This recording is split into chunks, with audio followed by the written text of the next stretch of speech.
ভাগ্যের ফেরে সিএনজি চালাই। এডুকেশনাল কোয়ালিফিকেশন অনার্স পাশ করেছে 2016 সালে। পরিবারের অবস্থা ছিল মধ্যবিত্ত। চাকরির চিন্তা তখন মাথায় ঘুরপাক খাচ্ছিল আমার। আমি ছাত্র মেধাবী ছিলাম, রেজাল্টও যথেষ্ট ভালো। আমার বাবা একজন সরকারি চাকরিজীবী ছিলেন। উনি মারা যান 2015 সালে। আব্বু মারা যাওয়ার আগে ওনার মাঝে আমি ও আমার পরিবার কিছু পরিবর্তন লক্ষ্য করি। আমার আব্বু রাতে ঘুমোতেন না, বারান্দায় গিয়ে একটু পরপর সিগারেট খেতেন। এমন রাত গেছে যে উনি 1 ঘন্টায় 10টারও বেশি সিগারেট খেয়েছেন। আম্মু আর আমরা ওনাকে অনেক বুঝিয়েছি, কিন্তু লাভ হয়নি। এরকম সিগারেটের নেশা যেন কারো কোনোদিন না থাকে। উনি যেন ক্ষুধার্ত জন্তুর মতো সিগারেট খেতেন। 1 মিনিট লাগতো না একটা সিগারেট শেষ করতে। আমিও খেতাম, কিন্তু এতটা না। বাবার আরো কিছু সমস্যার মাঝে নিজে নিজে কথা বলাটা একটা সমস্যা। উনি বারান্দায় বসে সিগারেট খেতে খেতে কার সাথে যেন কথা বলতেন, গালমন্দ করতেন। আবার মাঝে মাঝে সিগারেট শেয়ার করার জন্য ধরতেন। শেষ সময়ে ওনার মরণের টান উঠলে মসজিদ থেকে হুজুর আনা হয়। হুজুর বলেছিলেন আমার বাবার মৃত্যু নাকি স্বাভাবিক নয়, কিছু একটা আছে যা আমাদের পরিবারের ওপর মরণ ছায়া দিয়ে ঠেকে রাখছে। হুজুর আব্বুর কানে কালেমা পাঠ করালেন। আমার আব্বু আমার হাত ধরে মরণ যন্ত্রণা নিয়ে বললেন, কামাল, পরিবারটাকে বাঁচাস বাবা, আমি পারলাম না। চেষ্টা করেছিলাম, মায়ের আর বোনের খেয়াল রাখিস, ওরা তোদেরও ছাড়বে না, সাবধানে থাকিস, আল্লাহ হাফেজ। আমি আব্বুকে বারবার বহুবার সান্ত্বনা দিয়েছিলাম, কিন্তু ফজরের আজানের 5-10 মিনিট আগেই আমার বাবা ইন্তেকাল করেন। আব্বু মারা যাওয়ার পর আমি কিছু অস্বাভাবিক জিনিস লক্ষ্য করি। আমার আব্বুর চোখ বন্ধ করে দিলেও ওনার চোখ বারবার খুলে যাচ্ছিল। মারা যাবার কয়েক ঘন্টা পরেও শরীর আগুনের মতো গরম ছিল। মনে হচ্ছিল শরীরের ভেতর যেন আগুন জ্বলছে। ওনাকে গোসল করানোর সময় মাথায় হাত দিতেই ওনার চুল সব খসে পড়ে যায়। কপাল মুছতে গেলে ভ্রুগুলো একইভাবে খুলে যায়। আমার আব্বুর ঠোঁটের চামড়া ওনার মৃত্যুর মাত্র 2 ঘন্টার মাঝে খসে পড়তে শুরু করে। এসব দেখে আমরা রীতিমতো ভয় পেয়ে যাই। হুজুর বলেন খুব জলদি দাফন করতে হবে লাশ। এদিকে আমাদের আত্মীয় স্বজন, বন্ধু বান্ধব আর শুভাকাঙ্ক্ষী তেমন কেউ তখন এসে পৌঁছায়নি। কিন্তু লাশের এরকম অবস্থা দেখে আমরা সিদ্ধান্ত নেই লাশ দাফনের। এদিকে মাত্র 2 ঘন্টা কবর খোঁড়াও শেষ হয়নি, আর শেষ হয়নি জানাজার নামাজও। আবারও 3-4 জন অতিরিক্ত লোক লাগিয়ে কবর খোদার কাজের গতি বাড়ানো হয়।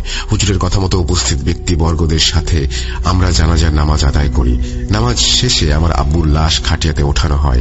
এর মাঝে কয়েকজন আত্মীয় পরিজন চলে আসেন। অবশেষে আমরা আমার আব্বুর লাশ দাফন করার জন্য প্রস্তুতি নেই। আমি, চাচাতো 2 ভাই আব্বুর খাটিয়ায় কাঁধ দেবার জন্য তুলতে গিয়ে দেখি আব্বুর লাশ থেকে ধোঁয়া বের হচ্ছে। ঠিক যেমন ধোঁয়া রান্না বান্না বা অন্য যে কোনো কিছু, বা সিগারেটের ধোঁয়াও যেরকম হয়, একটা কুণ্ডলি পাকানো ধোঁয়া, সেরকম একটা ধোঁয়ার কথা লিখেছেন সাবিত। আমি সেটাই যেভাবে লিখেছি আমি সেভাবে পড়ছি আসলে, যে সিগারেটের ধোঁয়া বের হয়। সিগারেটের বোটকা একটা গন্ধে চারপাশ যেন ভারী হয়ে ওঠে। লাশের কাফন খুলে যাওয়া আমরা সেটা দেখি এবং কেউ কল্পনাও করতে পারবে না। কাফন ভর্তি লাশের ভেতর থেকে কেমন যেন অনেক আবর্জনা বের হয়ে আসে। এভাবে কেউ কোন শত্রুতার জের ধরে, মানে আমি যেটা বলছি যে আচ্ছা সাবিত যেভাবে বলছে, আমি লিসেনারদের সাথে এই কথাটা আসলে শেয়ার করতে চাই যে সাবিত যেভাবে বলছে এটা একটু অস্বাভাবিক, কিন্তু এটা বিচারের ভার আমি আপনাদের উপরে দিলাম। আপনারাই এটা কমেন্ট করে জানাতে পারেন যে লাশের কাফন খুলে দেখি সেখানে কেউ কল্পনাও করতে পারবে না কাফন ভর্তি লাশের চারপাশে সিগারেটের ফিল্টারে ভরে গেছে। আমরা ভাবলাম কেউ হয়তো শত্রুতার জের ধরে এমন জঘন্য কাজ করেছে। হুজুরের সাথে মিলে আব্বুর লাশটাকে আমরা গোসল করতে যাই। আব্বুর হাত আর চেহারাও যেন খসে যাচ্ছিল। এবার গোসল করিয়ে দ্রুত লাশ খাটিয়ায় তুলে কবরের উদ্দেশ্যে নিয়ে যাওয়ার জন্য যাত্রা শুরু করা হয়। অনেকটা পথ হেঁটে যেতে যেতে প্রায় সন্ধে নেমে যায়। এদিকে এতক্ষণ কাঁধে লাশ বহন করার ফলে লাশের ভার যেন বেড়েই চলেছিল। আমার সাথে আমার খালাতো ভাই কাঁধ বদল করেন। সন্ধে নামতে এক আজব কাহিনী খেয়াল করলাম আমরা। লাশের গায়ে গোলাপ জল দেওয়া, আশেপাশে আকরবাতিও জ্বলছে, কিন্তু খাটিয়া চারপাশে কেমন যেন বাজে সিগারেটের গন্ধ। এদিকে গলে গলে লাশ থেকে টপ টপ করে রস বেরিয়ে যাচ্ছিল। আমার এক চাচাতো ভাই খাটিয়ার কাঁধ ছেড়ে বমি করে ফেলল। অন্য এক ভাই খাটিয়া ধরে দ্রুত লাশ কবরস্থানে নিয়ে দাফন করা হয়। দাফনের পর আমরা 10-15 মিনিট কবরের সামনেই বসেছিলাম। কুয়াশাময় সন্ধ্যায় যেন কবর থেকে ধোঁয়া বের হচ্ছিল বলে মনে হচ্ছিল। সিগারেটের গন্ধে আমার মাথা যেন ঘুরছিল। হুজুরের ধাক্কাতে আমি যেন এই জগতে ফিরি। হুজুর আমাকে কিছু না বলেই সেখান থেকে তুলে নিয়ে আসেন। কামাল, তোমার আব্বুর জন্য আমরা সবাই দোয়া করি, কিন্তু পাপ কাউকে ছাড়ে না, সেটা কি তুমি জানো? আজকের এই ঘটনাগুলো কি তুমি স্বাভাবিক মনে করো? কিছু একটা আছে যা আমরা কেউ বুঝতে পারছি না। সাবধানে থেকো আর মা বোনদের খেয়াল রেখো। আল্লাহ হাফেজ। এরপর আমি হুজুরের সাথেই বাসায় ফিরি। বাসায় ফিরে আম্মুর ঘরে গিয়ে দেখি আম্মু আর আমার বোন কাঁদছেন। আমি ওনাদের কিছু না বলেই সিগারেটের প্যাকেট হাতে বারান্দায় চলে আসি। বারান্দায় বসে সিগারেট ধরিয়ে টান দিতেই আমার মাথা ঘুরে গেল। আমি কি খাচ্ছি? আমি আগে থেকে সিগারেট খাই এমন তো হয় না। সিগারেটটা ফেলে দিলাম, চলে এলাম ঘরে। ঘরে এসে আমি ধাক্কা খেলাম, দেখলাম আমার আব্বু আমার বিছানায় শুয়ে আছেন সিগারেট হাতে। আমাকে বলছেন, কিরে খাবি, নে খা। আমি দৌড়ে রুম থেকে বেরিয়ে আসি, আমার আম্মুর ঘরে চলে যাই। আম্মু আর আমার বোনকে সেদিন আমি সবকিছু বলিনি, হতে পারে সেগুলো আমার মনের ভুল। সেদিনের পর থেকে আমার জীবনটাও যেন বদলে গেল।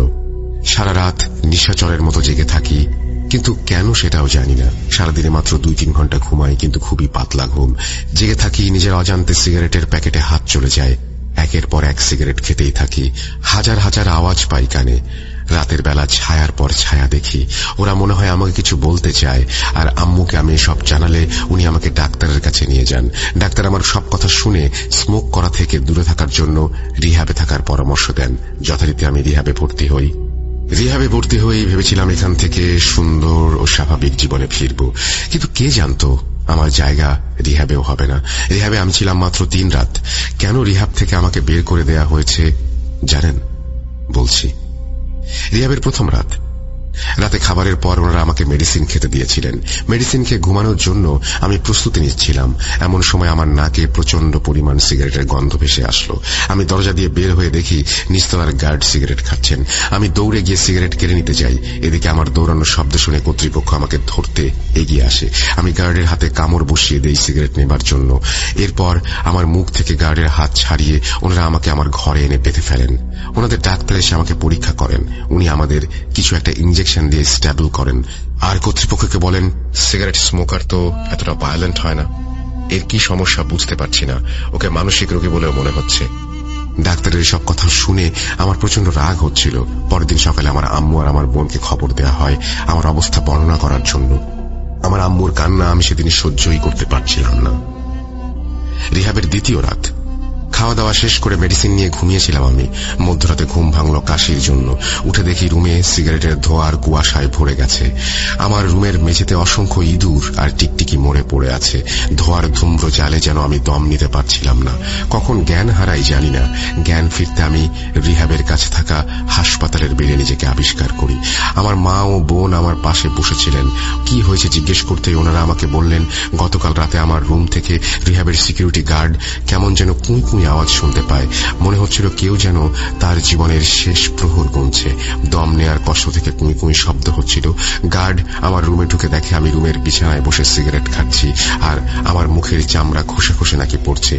উনি শুরুতে মনের ভুল ভেবে চোখ কোঁচলে আবারও আমার দিকে তাকান। উনি এরপর দেখেন আমার পেছনে একটা ছায়া যার 2টি চোখ জলজল করছিল। উনি নাকি নড়তেও পারছিলেন না আর কথাও বলতে পারছিলেন না। আমি নাকি ওনাকে ভারী গলায় বলেছিলাম, আমাকে তুই দেখে ফেলেছিস, এবার তোকে মরতে হবে, কিভাবে তোর মরণ হবে। এই কথা বলে আমি নাকি আমার পেছনের ছায়ার দিকে তাকাই। এই ছায়াটা আমাকে খুব যত্ন করে বিছানায় শুইয়ে দিল আর আস্তে আস্তে আমার গলা কেটে দিল।